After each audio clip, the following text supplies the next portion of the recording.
અમારો દબદબો અમરેલીમાં જાળવીને રાખીશું કે અમે ધારાસભ્ય છીએ, અમારી સામે કોઈ બોલવું જોઈએ નહીં. શું ગુજરાતના ધારાસભ્યો એટલા બધા પવિત્ર અને દૂધે ધોયેલા છે? બેન દીકરીની આબરૂ છે એ તમને તો કદાચ ના સમજાય, કારણ કે તમે તો ધારાસભ્ય શ્રી કહેવો ને, તમને તો તમારા જ આબરૂની પડી હોય. પરંતુ કોઈની બેન દીકરીની આબરૂ જાહેર રોડ ઉપર તમે લીરા ઉડાડો ને, ત્યારે તમને શર્મથી ડૂબી મરવું જોઈએ. અતિને ગતિ ના હોય.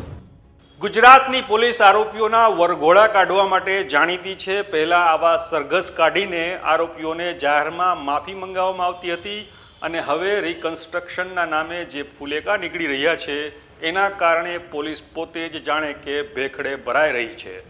અમરેલીમાં આવો જ તાલ જોવા મળ્યો છે. પોલીસે કોઈ દિવસ કોઈ મહિલા આરોપીનું સરઘસ કાઢ્યું હોય એવું ધ્યાનમાં નથી, પણ અમરેલીમાં કોના ઇશારે પોલીસે આ વરઘોડાનો કાંડ કરી નાખ્યો, જેના પર આખા રાજ્યમાં ચારે તરફથી પોલીસ પર ફટકાર વરસી રહી છે. ત્યારે સવાલો ઉઠી રહ્યા છે.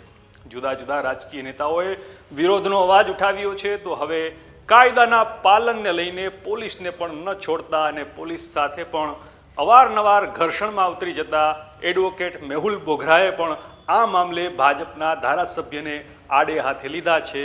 એની વાત કરવી છે આ વિડીયોમાં. નમસ્કાર, તમે જોઈ રહ્યા છો વાઇબ્સ ઓફ ઇન્ડિયા અને મારું નામ છે ઇમરાન.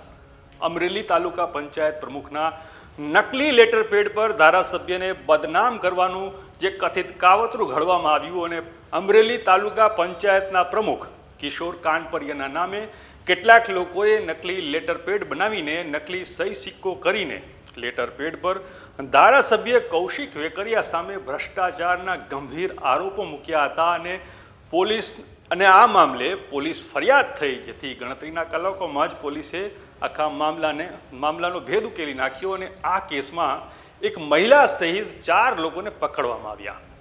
હવે આ મામલામાં પાટીદાર સમાજની જે દીકરી છે એનું આરોપીઓની જેમ સરઘસ કાઢવામાં આવ્યું અને એના કારણે ઘેરા પ્રત્યાઘાતો પડ્યા અને રાજકીય વિવાદ છે છળાઈ ગયો છે. ગોપાલ ઇટાલિયા, પ્રકાશ દુધાત અને જેનીબેન ઠુમ્મર સહિતના નેતાઓ મેદાને આવ્યા અને હવે એડવોકેટ મેહુલ બોગરા પણ મેદાને આવ્યા છે. સાંભળીએ તેમણે શું કહ્યું. અને વધારે પડતો પાવર છે ને એ વિનાશ નોતરે, એ કહેવત સાચી પડી છે. ગુજરાત અમરેલીની ઘટનામાં હું લેટર પેડ કાંડની વાત કરી રહ્યો, જેમાં એક ધારાસભ્ય છે એના ઉપર ભ્રષ્ટાચારના આરોપ સ્વરૂપે એક લેટર પેડ બહાર પડ્યો. અમરેલી પોલીસે ત્વરિત કાર્યવાહી કરી, એફઆઈઆર નોંધી, આરોપીઓની રાતોરાત ધરપકડ કરી લીધી. ઘટનાના રિકન્સ્ટ્રક્શનના નામે આરોપીઓના વરઘોડા કાઢ્યા અને એમાં એક મહિલા આરોપીનો પણ વરઘોડો કાઢવામાં આવ્યો. હજુ 2 દિવસ પહેલાની ઘટના છે કે જેમાં એક અખિલ મારી પાસે આવ્યા, એની 13 વર્ષની બાળકી, એને કોઈ બિહારી ભગાડીને લઈને ગયો. 20 દિવસ થયા, પોલીસે હજી એમાં કોઈ કાર્યવાહી કરી નથી. તો જે માનવ જાતને શર્મસાર કરે એવા કિસ્સાઓ છે, એમાં ત્વરિત કાર્યવાહી નથી થતી. પરંતુ કોઈ ધારાસભ્ય છે એની જો કોઈ બદનામી થાય, એવો કોઈ લેટર પેડ વાયરલ થાય, તો એક મહિલાને પણ રાતોરાત ધરપકડ કરી લો અને મહિલાનો પણ વરઘોડો કાઢો. જો મારા ઓફિસની અંદર કોઈ એમ્પ્લોય કામ કરે છે ને એને હું કહું છું ભાઈ આ ડ્રાફ્ટિંગ તાર કરી લેવાનું છે ને એ એમ્પ્લોય મારા છે એ ડ્રાફ્ટિંગ કરે છે, તો એ વ્યક્તિને આરોપી બનાવવાની હોય કે એને સાક્ષી બનાવવાની હોય? મને તો એ નથી સિસ્ટમ સમજાતી. એમને આરોપી તો બનાવ્યા એ બહેનને, પણ એ બહેનનો વરઘોડો પણ કાઢવામાં આવ્યો. એટલે જ હું કહું છું કે અતિને ગતિ ના હોય. ગુજરાતની અંદર વરઘોડા નીકળે છે, તમે રીઢા ગુનેગારોના વરઘોડા કાઢો, એમાં અમને કોઈ વાંધો નથી. પરંતુ એક જે બહેન છે, જે યુવા છે, એનો તમે વરઘોડો કાઢીને તમે સાબિત શું કરવા માંગો છો? એવું સાબિત કરવા માંગો છો કે અમે ધારાસભ્યના ઈશારા ઉપર કામ કરીએ છીએ?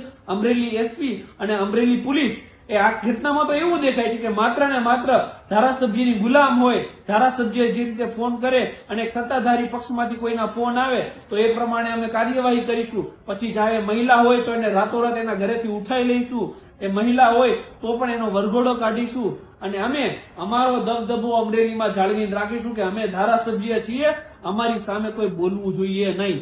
શું ગુજરાતના ધારાસભ્યો એટલા બધા પવિત્ર અને દૂધે ધોયેલા છે?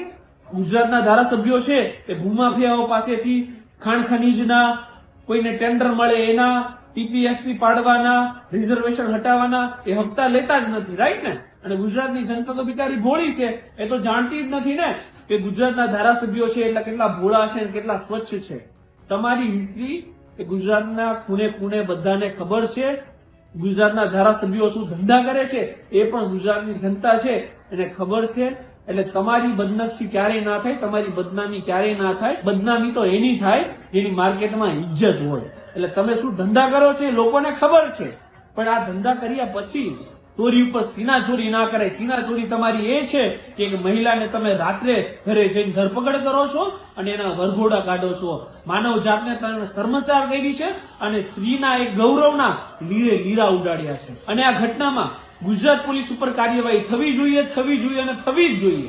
અમરેલી એસપી ઉપર અને અમરેલી પોલીસ ઉપર કાર્યવાહી થવી જોઈએ. પણ મને 100%ની ખાતરી છે કે કાર્યવાહી તો નહીં જ થાય. કેમ નહીં થાય? કેમ કે જે વ્યક્તિઓ છે એ સત્તાધારી પક્ષ સાથે જોડાયેલા છે, અંદરો અંદર જ બધી ગોલમાલ ચાલે છે, તો કાર્યવાહી તો કેમ થશે? મહિલાનું જે થવું એ થાય. પરંતુ હું અહીંયા 100% ખાતરી આપું છું કે આ જે મહિલાના પરિવારજનો છે એ 100% મેહુલ બોગરાનો સંપર્ક કરી શકે અને એમાં આપણે અમરેલી પોલીસ ઉપર કાર્યવાહી કરીશું. ચાહે તો અમરેલી કોર્ટમાં, ચાહે તો ગુજરાત હાઈકોર્ટની અંદર અમે ન્યાય લગત તમામ કાર્યવાહી કરીશું. અને ભવિષ્યમાં પણ આ ધ્યાન આપજો કે ભવિષ્યમાં પણ કોઈની બેન દીકરીની આબરૂ છે એ તમને તો કદાચ ના સમજાય, કારણ કે તમે તો ધારાસભ્ય શ્રી કહેવાઓ ને, તમને તો તમારા જ આબરૂની પડી હોય. પરંતુ કોઈની બેન દીકરીની આબરૂ જાહેર રોડ ઉપર તમે લીરા ઉડાડો ને ત્યારે તમને શર્મથી ડૂબી મરવું જોઈએ. કેમ કે તમારી આબરૂ તો જનતા જાણે છે કે તમારી કેટલી છે, પણ એ બેન દીકરીની આબરૂ જ્યારે પણ ભવિષ્યમાં પણ ગુજરાતમાં આવી ઘટનાઓ બનશે ને એમના વરઘોડા કાઢવામાં આવશે ને ત્યારે હાઈકોર્ટમાં પિટિશનો દાખલ કરવામાં આવશે અને ન્યાયિક તમામ કાર્યવાહી કરવામાં આવશે એની ખાતરી આપું છું. જય હિન્દ, જય સંવિધાન, ધન્યવાદ.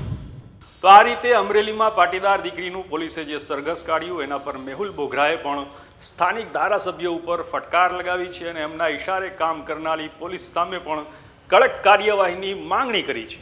ત્યારે તમારું આ વિશે શું માનવું છે અમને કોમેન્ટ કરીને જરૂરથી જણાવજો. આપણે મળતા રહીશું વાઇબ્સ ઓફ ઇન્ડિયા પર.